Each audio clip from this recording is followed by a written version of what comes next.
Hello, I'm lead writer Dave Haddock, and I'm here with another episode of Loremaker's Guide to the Galaxy. Hi there, I'm Archivist Sherry Heiberg, and I'm here with another edition of Loremaker's Guide to the Galaxy. For those who have never seen Loremaker's Guide before, members of the lore team take it in turns to guide you throughout all the systems in the Star Citizen universe. And this week, the system in question is called Cabal.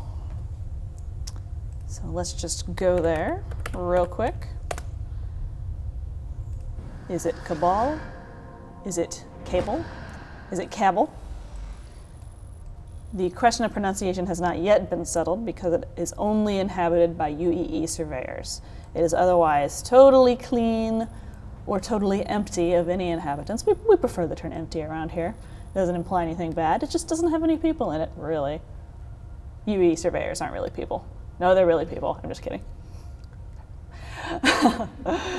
So, people have come to blows over the question of pronunciation, but most of the surveyors are settling on the pronunciation of Cabal. Now, let's get to it. This here is the star in the center of Cabal. It is an F-type, which means it's basically one step above our sun in the sequencing chart. It's a main sequence star, F. Ours is a G. The F-type stars don't have as long of a lifespan as our star. They're hotter, more luminous. They're definitely way more massive. And consequently, they have larger inhabitable zones, which you can see right here. The system already has 2 planets in it. It would be great if the system had more planets in it, other than just 3, because then we could have an Ellis situation where we've got 3 planets that are just like right in the middle of the inhabitable zone, and then a 4th one on the outskirts when they're considering terraforming that one. But alas, it is a small one, and it makes do with what it has by being very mysterious. It doesn't have any native life, as far as we can tell. As a rule of thumb, when you're trying to figure out whether a world might have life in it, you're going to look at the age of the star and look at how long the life cycle of the star is. We think that it takes about 2 billion years to naturally evolve life on any given planet, because that's about how long it took for our world to develop life. It's possible there's other forms of life that develop quicker, but we just don't know it, because the galaxy and the universe at large are gigantic. All right, now that we've gone over this glorious star, let's move on to Kabal I, which is a protoplanet. We haven't communicated that it's as sufficiently lumpy as I would like it to be. Kabal I right here, like most other protoplanets, is not a perfect sphere. It's sort of like a potato, or maybe like a piece of popcorn. Maybe not as dramatic as a piece of popcorn, but you get the idea. It's more massive than an asteroid. It's less massive than a dwarf planet. It's something in between. It's basically like the seed of a larger planet. Although some protoplanets don't ever become full-blown planets, like Ceres, which is in our asteroid belt and is forever doomed to be a teenage planet, always stuck, almost going through puberty, almost making it, but then in the end just kind of hanging around with the other asteroids and being a teen forever. Maybe hanging out in her parents' basement.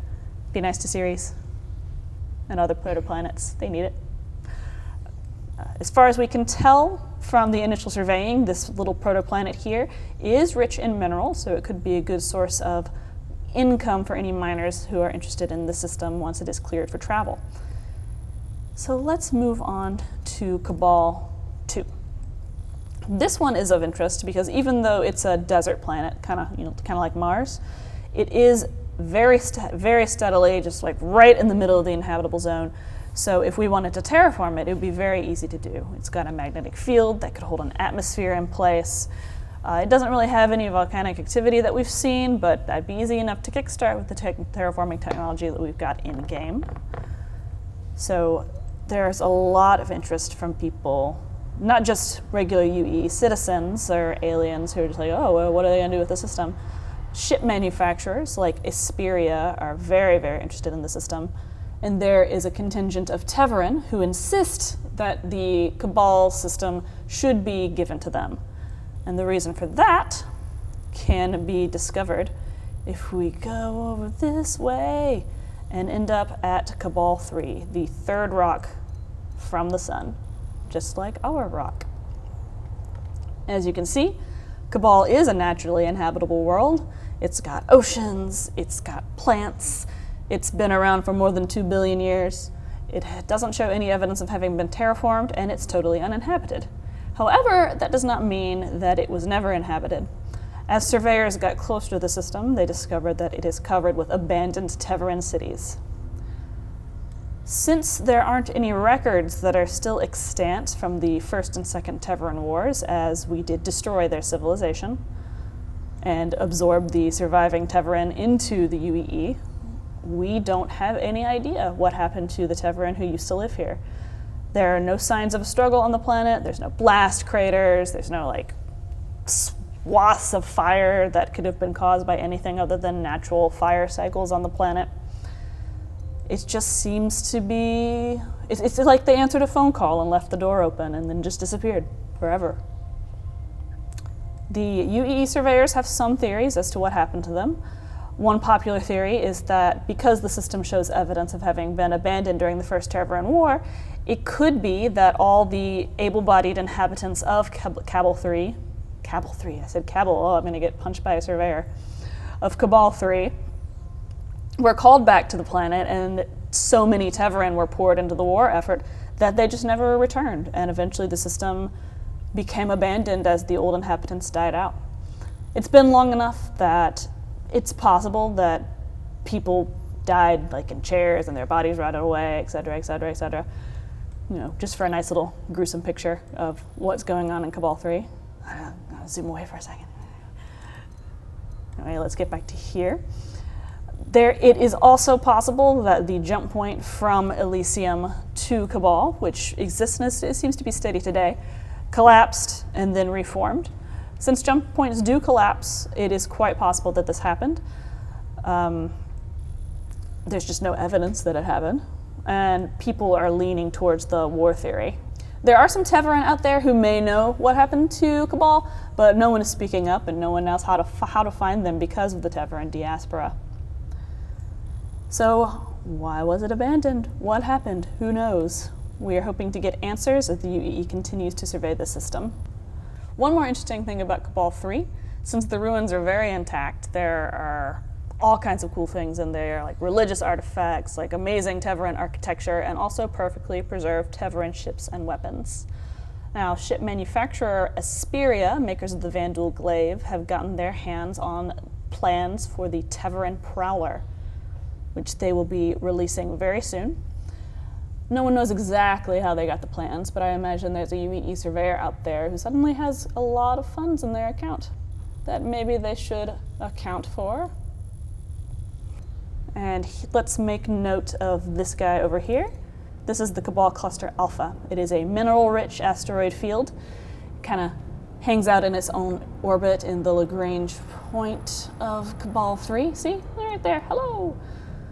It's very steady. It's kind of like the Trojan asteroid fields in our solar system. Kind of hangs out in the Lagrangian point, steady gravity well.